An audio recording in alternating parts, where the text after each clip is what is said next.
마가복음 6장 45절에서 56절입니다.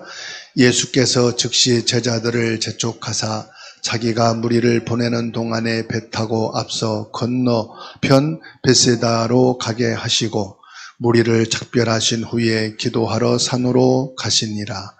저물매 배는 바다 가운데 있고 예수께서는 홀로 무태에 계시다가 사람이 거스름으로 제자들이 힘겹게 노를 젓는 것을 보시고 밤 사경쯤에 바다 위로 걸어서 그들에게 오사 지나가려고 하시매 제자들이 그가 바다 위로 걸어오심을 보고 유령인가 하여 소리 지르니 그들이 다 예수를 보고 놀람이라. 이에 예수께서 곧 그들에게 말씀하여 이르시되 안심하라 내니 두려워하지 말라 하시고 배에 올라 그들에게 가시니 바람이 그치는지라. 제자들의 마음에 심히 놀라니 이는 그들이 그 떡 떼시던 일을 깨닫지 못하고 도리어 그 마음이 둔하여졌음이러라.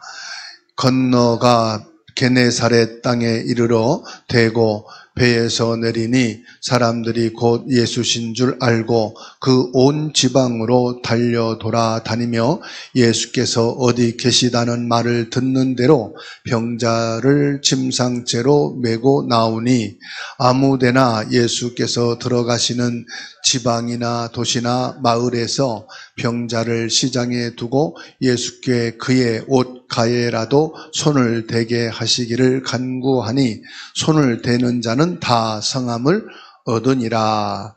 아멘. 오늘 말씀에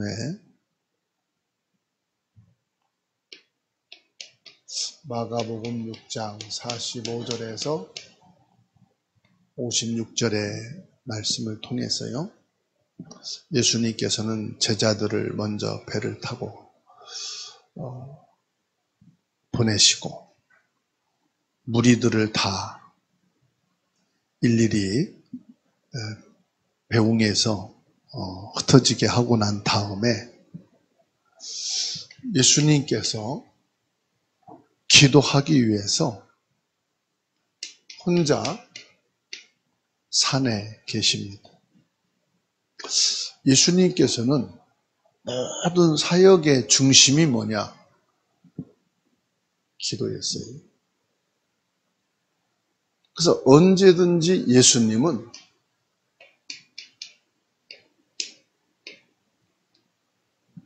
사역 초기에도 기도로 시작하고 공생의 사역을 시작하셨고, 예수님께서 지금처럼 편리한 비행기나 자동차나 이런 이동 수단이 없이 도보로 걸어서 다니시면서 복음을 전하는 중에도 주 예수님께서는 틈틈이 기도 속에서 공생의 사역을 이루셨다는 사실입니다. 특별히 예수님께서요, 오병이어를 통해서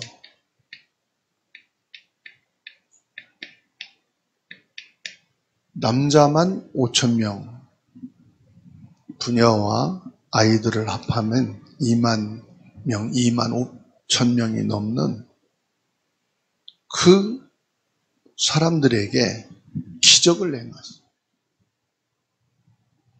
어찌 보면 사역을 보면은 큰 성공이라고 할 수 있죠. 지금으로 말하면은 대집회를, 큰 집회를 예수님이 의도한 것도 아니고 수많은 지방과 도시에서 사람들이 밀려오게 돼가지고 이게 큰 집회가 된 거예요. 이렇게 되고 난 다음에 거의 사람들은 이거가 오거든요. 큰 일을 하고 나면은 공허합니다. 공허함과 함께 피곤이 밀려오지요. 그러면은 지칩니다. 생각도, 마음도, 육신도. 큰 일을 하고 나면은, 이제 잘 맞췄구나. 하고 나면 이게 와요. 그래서 가문과 가정에 큰 애경사가 있고 난 다음에도 쉬는 시간을 갖잖아요. 그리고 나서 정리하고 이제 정돈하잖아요. 거의 대부분 이때 무너진다고 그래요. 큰 성공을 하고 큰 일을 마치고 난 다음에 이 공허함과 피곤함과 지치는 이것이 쫙 밀려오면서 사람이 자기도 모르게 뭔가 여기에서 보상 심리를 갖게 된다고 합니다. 이걸 다시금 회복하기 위해서 말이에요. 그래서 어떤 사람은 휴식하라 여행 가기도 하고, 아니면 그냥 아무 스케줄 없이 푹 쉬는 사람도 있고, 어떤 사람은 책을 보는 사람도 있고, 다시 충전하기 위해서요. 다양하게 어쨌든 그런 보상 심리가 있기 때문에 한다는 거죠. 근데 이때에 사실은 뭐 하느냐? 넘어지는 사람이 많대요. 이때 마약하고 이때 뒤풀이 한다고 하면서 술 취해가지고 해이해지죠. 생각도 마음도 삶도. 규모가 이제 무너지니까 그때 범죄하게 되기도 하고. 요때 사단이 최고로 공격하는 시간이기도 하다고 그래요. 이때 보상 심리에서 어떠한 쾌락을 찾기도 하고, 이때 거의 넘어지고 무너지는 그런 상황이 된다고 그래요. 근데 오늘 우리가 함께 묵상할 마가복음 6장 45절로 56절의 말씀을 보면은 예수님께서는 뭐 했습니까? 이때 예수님은 홀로 기도하셨다는 거예요. 기적과 큰 집회가 끝난 성공 뒤에 예수님도 인간의 몸을 가졌기 때문에 공허함이 있을 수 있단 말이에요. 이렇게 피곤하고 지치고 뭔가 보상 심리로 나를 위한 시간을 가질 수도 있는데 예수님께서는 기도를 하셨다. 5,000명을 먹이신 예수님의 기적을 눈앞에서 목격한 제자들은 흥분과 기대에 가득 찼어요. 야, 우리는 이제 성공 가두의 길을 갈 수밖에 없고 이제 우리 인생은 보장됐구나. 그런데 예수님께서는 더 큰 영광과 성공을 약속하시지 않으시고 오히려 뭐 하셨느냐? 기도하셨다는. 제자들을 홀로 바다에 보내시고 예수님은 산에 올라갔단 말은 조용한 시간에,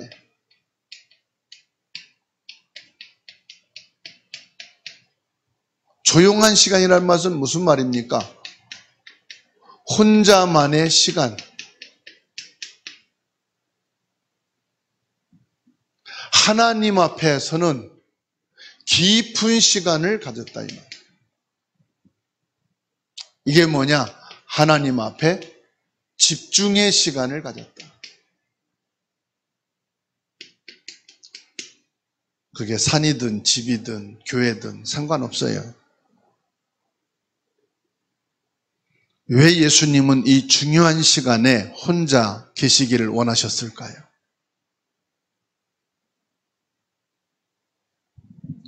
예수님이 이 땅에 오신 것은 육신의 일이 아니에요.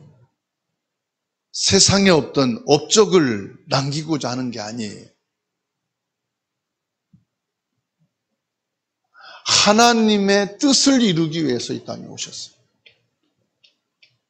하나님의 뜻은 뭐냐? 하나님의 절대 계획인 영혼 구원에 있다.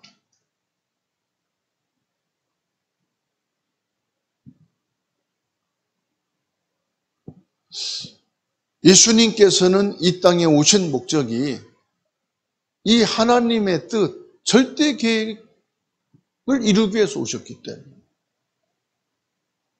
작을지라도 내 생각, 내 계산, 내 동기가 들어가면 절대로 이룰 수 없는 일이에요.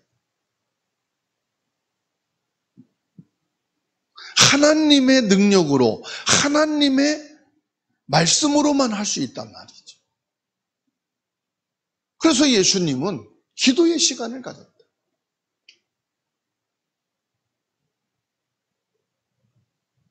예수님께서 산에 오르신, 기도하신 것은요,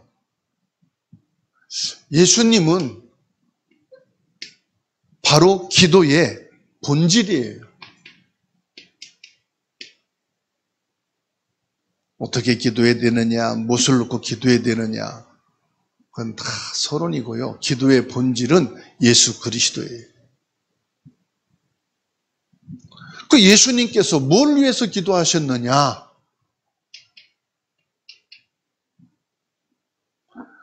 죄를 대신하여 기도하시는 대제사장이신 예수 그리스도입니다. 죄를 위해서 기도하시는 대제사장 예수 그리스도의 사역이에요. 예수님께서 오병이의 기적을 행하신 직후로 기도하라 산에 오르신 것은 개인적인 경건의 시간을 가지기 위해서가 아니다 이 말. 예수님은 중보자의 기도를 하신 거예요. 중보자의 기도. 이게 기도의 본질입니다. 예수님은 이 땅에 오신 것이 당신이 주인공이 아니고 당신이 십자가에 죽으시러 오셨어요. 중보자로 죄인들을 하나님 앞에 나가게 하기 위해서 오신 분이에요. 예수님은 백성의 죄를 대신하여 하나님께 나가던 대제사장의 사역을 홀로 감당하신 겁니다. 예수님은 제자들의 연약함과 사명들을 위해서 기도하셨어요. 그래서 죄인을 대신하여 대제사장이신 예수 그리스도께서 중보자의 기도를 하셨다.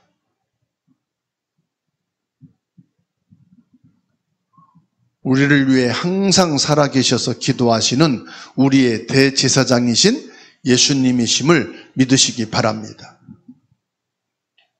히브리서 7장 25절의 말씀이에요. 그러므로 자기를 힘입어 하나님께 나가는 자들을 온전히 구원하실 수 있으니 이는 그가 항상 살아계셔서 그들을 위하여 간구하심이라. 대제사장으로 우리의 죄를 위하여 중보기도 하신다. 예수님께서 하나님 우편에서 우리를 위해 간구하고 계시다고 말씀하셔요. 로마서 8장 35절입니다. 34절이네요.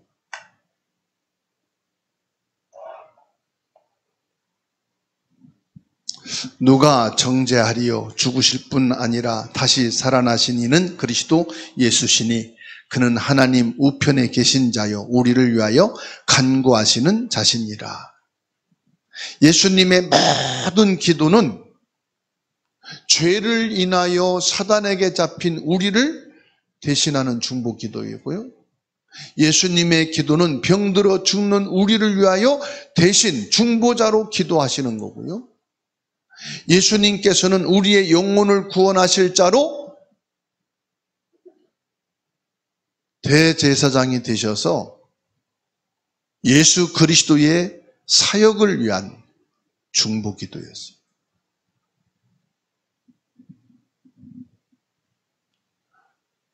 그리고 예수님께서는 풍랑이 있는 바다 위에서 힘겹게 노를 젓고 있는 제자들에게 찾아오셨어요. 예수님이 배 타고 구조돼 오신 게 아니에요. 큰 바람이 일는 그 바다 위를 걸어서 오셨어요. 예수님께서 바다 위를 걸어서 오셨다는 건 뭘 말합니까?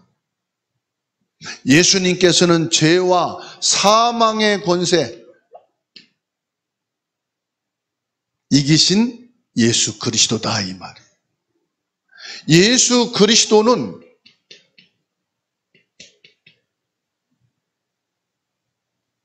그 어떤 죽음도 이길 수가 없어요. 제자들이 거친 바람에 죽음의 위기에 왔을 때 예수님은 그 풍랑을 헤집고 물 위를 걸어오셔서 사망권세에 잡힌 제자들을 해방시키십니다. 예수님이 제자들 곁에 오셔서 배에 오르시니 바람이 잠잠하게 되었다. 밤 사경이라고 말합니다. 밤 사경이란 새벽 3시부터 6시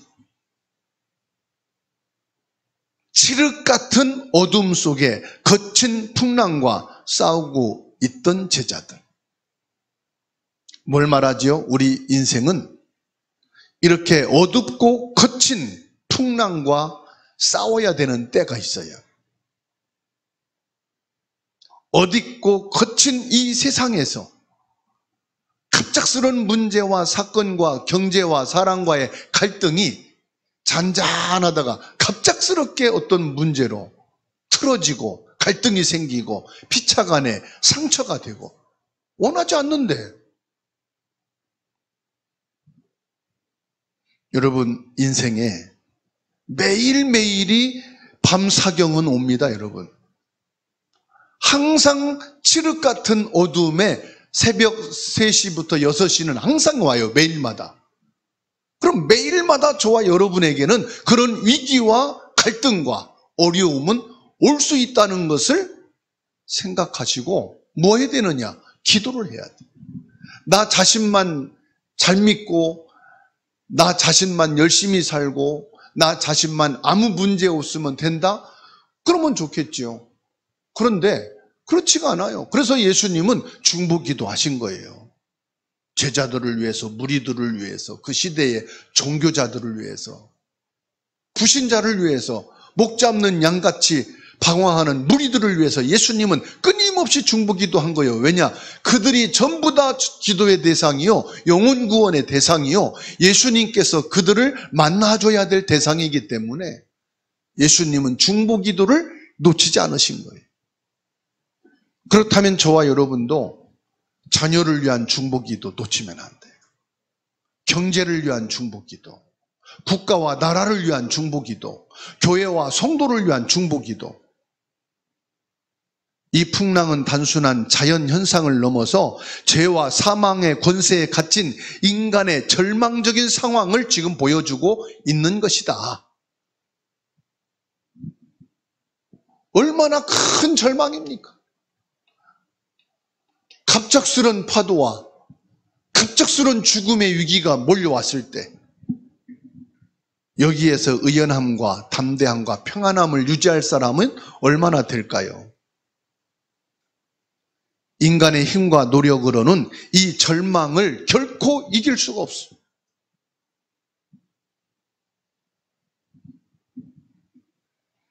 예수님께서 풍랑을 밟고 바다 위로 걸어오셨다고 말씀하시. 이 말씀은 욥기 9장 8절의 말씀이에요.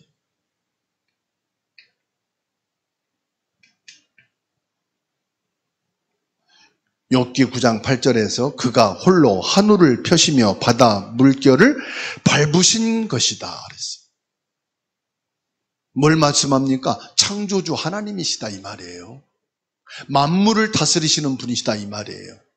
빌립보서 3장 21절에 만물이 그 앞에 복종된다는 말씀과 같은 말씀이에요. 그가 이 말은 하나님을 말합니다. 그가 이 말은 성삼위 하나님 예수님도 말합니다. 그가 이 말은 성령님도 말씀하는 겁니다. 홀로 하늘을 펴시고 하늘과 바다의 물결을 발로 밟으신다 이 말이에요. 예수님께서는 죄와 사망의 바다를 완전히 다스리시는 승리하신 하나님이심을 말씀하고 있어요.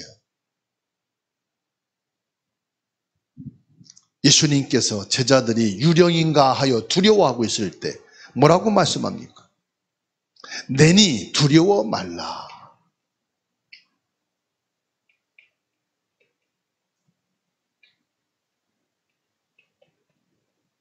내니 이 말은 무슨 말입니까? 아주 가깝고 친한 관계, 서로의 아주 밀접한 관계를 말하지요. 내가 너희를 버리지 않는다 이 말이에요. 예수님이 무태에서 홀로 산에 중보기도를 하고 계시면서 바다에 거친 바람이 일고 있는 걸 보셨어요.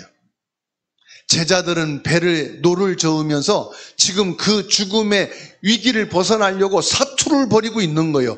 예수님은 무태에 계시면서 이 광경을 다 보고 계셨다는 사실. 그리고 예수님께서는 제자들에게 찾아오신 겁니다. 여러분, 십자가의 복음은요, 우리를 구원하시는 예수 그리스도가 찾아오신 거예요. 십자가로 예수님이 찾아오신 거라니까요. 제자들은 예수님을 알아보지 못하고 유령으로 오해했습니다. 두려워했습니다. 이때 50절에 안심하라 내니 두려워 말라. 여러분 지금 두려운 문제가 있습니까? 두려운 갈등이 있습니까? 어떻게 이것을 정리하고 어떻게 헤쳐나갈 것이냐 고민되고 염려되는 게 있습니까? 그게 다 두려움이거든요. 불안함이 있습니까? 출애굽기 3장 14절에 하나님이 모세에게 이르시되 나는 스스로 있는 자니라 하는 말씀과 같은 거예요. 예수님은 바로 그 스스로 계신 하나님이시다 이 말이에요. 두려움과 절망에 빠진 우리에게 오셔서 구원하실 권능을 드러내신다 이 말이에요. 다시 말하면 지옥과 같은 우리의 인생을 예수 그리스도로 말미암아 참된 평안과 안식과 행복의 자리로 인도하실 분이다 이 말입니다. 예수 그리스도는 나를 위해 십자가를 지시고 부활하심으로 우리 모든 죄와 절망을 해결하심을 믿으시기 바랍니다. 예수님께서 배에 오르시자마자 풍랑이 그친 것은 예수 그리스도는 우리의 죄와 절망과 사망의 풍랑을 해결하신 유일한 구원자시다. 뭘 말씀합니까? 예수 그리스도의 참된 왕, 제사장, 선지자, 기름 부음을 받으신 그리스도의 사역을 지금 우리에게 확인시켜주고 계셔요. 이 예수 그리스도가 나를 위해 중보기도 하시고 이분이 지금 친히 나와 함께 계신다면 문제될 게 없지 않냐 이 말이에요. 두려워할 일이 없지 않느냐 이 말이에요. 이 예수님께서요, 우리를 버려두지 않으시고요, 십자가에 못 박혀 죽으시고 3일 만에 부활하사 승천하신 이후에 하나님 보좌에 앉아 계시면서 우리 삶 속에 찾아오셨어요. 우리 삶 속에 찾아오신 예수 그리스도. 무엇으로요? 보혜사 성령으로.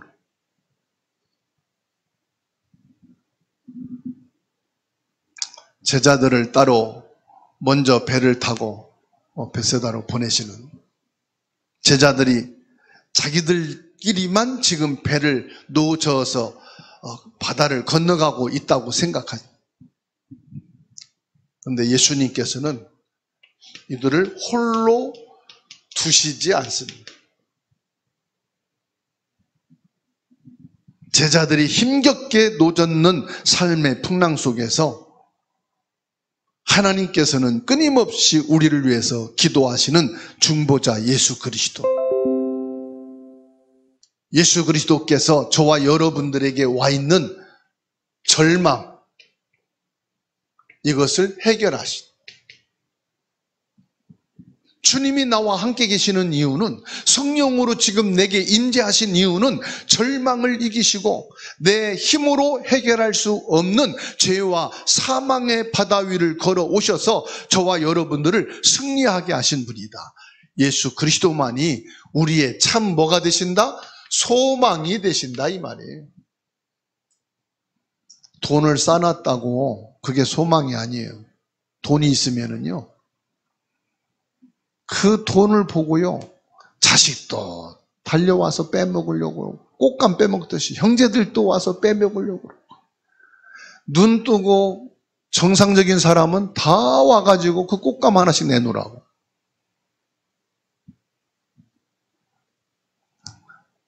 건강, 지식, 내가 성공의 자리에 있다?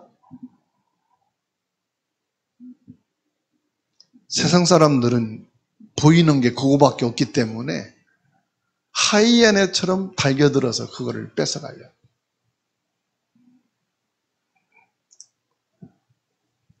그리스도만이 우리의 유일한 소망이 되기를 주의 이름으로 축원합니다. 우리에게 참된 안식은 예수 그리스도란 말이에요. 다른 거 다 준비해 놓고 완벽해도요, 모자란 게, 부족한 게 늘 생겨. 내니 두려워하지 말라 말씀하신 예수님의 음성을 들을 때 모든 두려움이 내려놔지고 참된 평안을 얻게 된 줄 믿으시기 바랍니다. 그래서 예수님은 바쁜 사역 중에서도 가장 중요하게 여기신 것이 뭐냐? 기도의 우선순위예요. 우리의 우선순위가 뭐냐? 기도가 되어야 된다, 이 말이에요. 우리 삶 속에 직접 찾아오신 예수 그리스도를 내 삶 속에서 24시 확인되고 누릴 수 있는 증거가 뭐냐? 기도예요. 우리 삶의 모든 순간에 기도를 최우선으로 삼아야 합니다. 우리의 능력은 기도하는 순간, 즉 예수님이 함께 하실 때만 있게 됩니다. 기도는 뭐냐? 예수님이 나와 함께 한다는 사실을 믿는 사람만 할 수 있는 거예요. 내 삶 속에 임재하시는 보혜사 성령의 역사를 믿는 사람만 할 수 있는 게 뭐냐? 기도가 우선순위 되는 거예요. 여러분, 가장 절망적인 순간 바다 위를 걸어오셔서 내니 두려워 말라 말씀하신 예수님, 풍랑 속에서도요,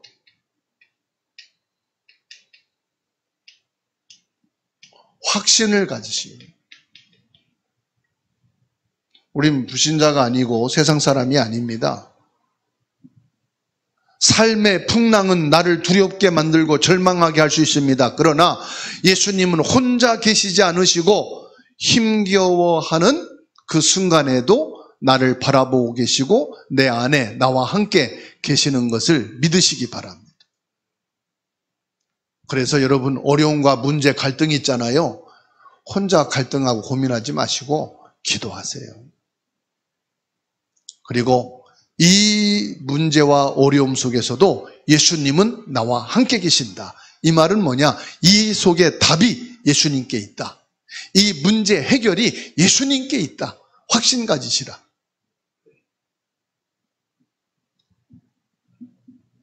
예수님께서 제자들에게 책망하듯이 말씀하고 있죠. 예수님이 뭐라고 말씀합니까? 52절에 그 마음이 둔하여졌음이라라. 예수님이 오병이어를 통하여 5,000명을 먹이신 기적을 보고도 모른 거예요, 제자들은. 뭘 모릅니까? 예수님이 그리스도라는 사실, 예수님이 창조자라는 사실, 예수님께 모든 해답과 결론이 있다는 사실을 모르는 거예요. 제자들의 마음이 둔하여졌다는 것은 뭘 말합니까? 마음이란 뭘 말하지요? 이들의 믿음을 말하는 거예요. 믿음이 둔하여졌다. 여러분, 우리가요, 말씀을 놓치고 영적인 생활이 안 되면 마음이 둔해집니다. 영적으로 믿음으로 생각하지 않고 자꾸 육신적으로 인간적으로 생각을 해요. 세상 일로 생각을 해요. 그래가지고 세상에 천하에 저렇게 사람이 어딨냐 이렇게 말합니다. 천하에 저런 부모가, 나쁜 부모가 어디 있냐, 저런 자식이, 이런 경제, 이런 정치가 어디 있느냐. 마음이 둔해졌어. 마음이 둔하다는 게 믿음이 둔한 걸 말하는 거예요.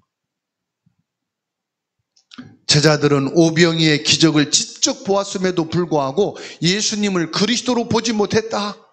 예수님을 창조주 하나님으로 보지 못했다. 예수님을 메시아 구원자로 보지 못했다. 우리 삶 속에서 크고 작은 많은 기적을 경험하고도 중요한 순간에 예수님을 잊어버리고 두려워할 때가 우리가 얼마나 많습니까?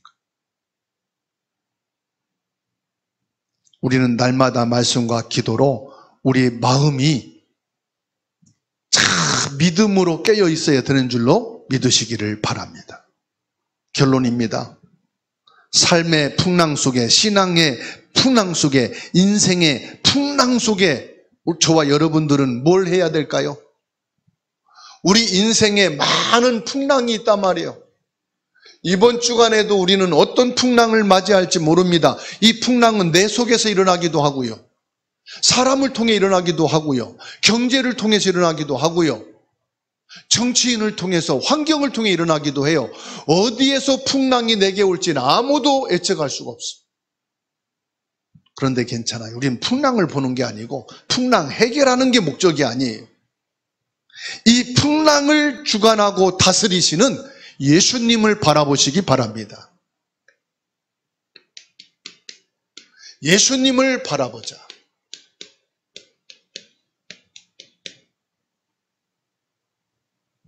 예수님을 바라보는 게 뭡니까? 예수님의 음성을 듣자 이 말이에요.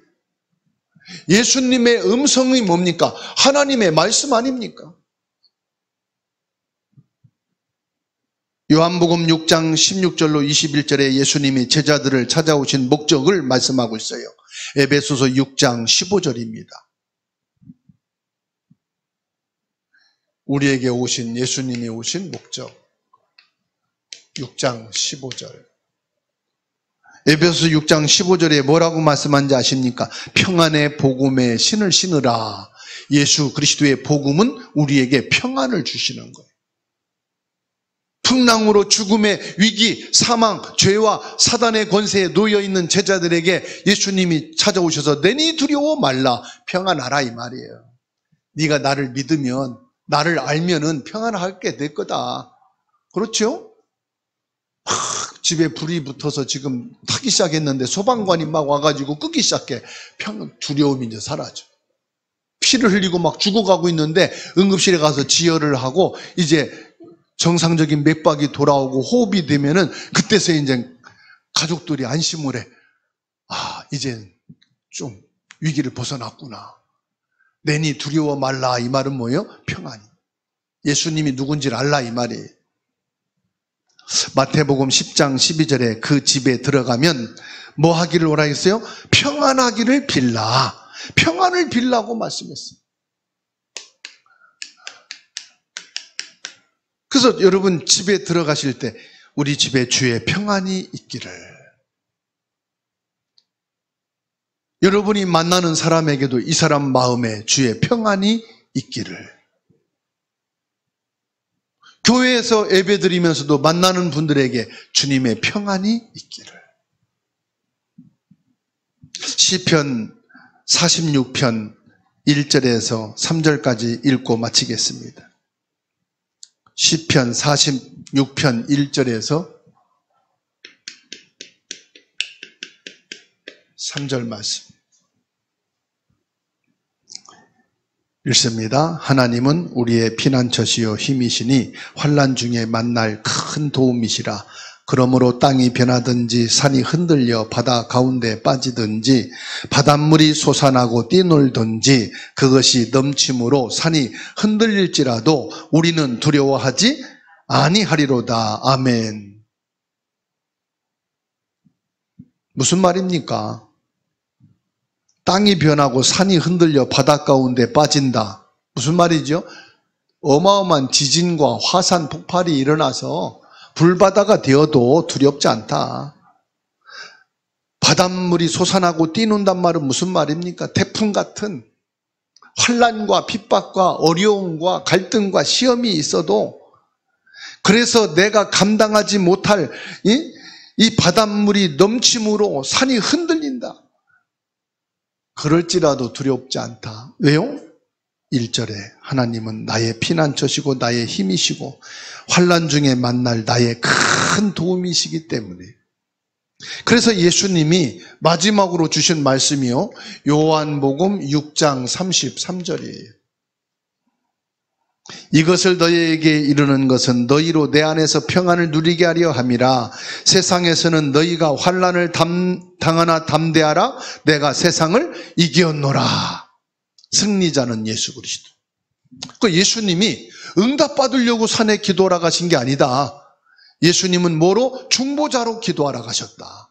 중보자가 누굽니까? 나를 위하여 기도하신, 우리 가정과 후대를 위해서 주님이 지금 중보자로 보좌에서도 기도하고 계시다. 무슨 기도입니까? 기도의 본질, 대제사장의 예수 그리스도, 참된 왕이신 예수 그리스도, 참 선지자이신 예수 그리스도로 중보 기도하신다. 이 응답을 저와 여러분들의 삶 속에서 확인하고 누리는 것이 신앙생활이요, 기도 응답인 줄 믿으시기 바랍니다. 이게 전도자의 증인이에요. 이게 선교 후대 사역의 증인이에요. 이게 있어야 우리는 할 수가 있는 거예요. 이게 없으면 아무것도 못해요. 신앙생활도 안 되고 전도 선교 후대 사역은 더더욱이나 할 수가 없어요. 오늘 또 주님께서는 나를 위해 기도하시고 우리를 위해서 기도하시고 이 시대를 위해 기도하시는 이 축복 속에서 승리하는 은혜가 있기를 주의 이름으로 축원합니다.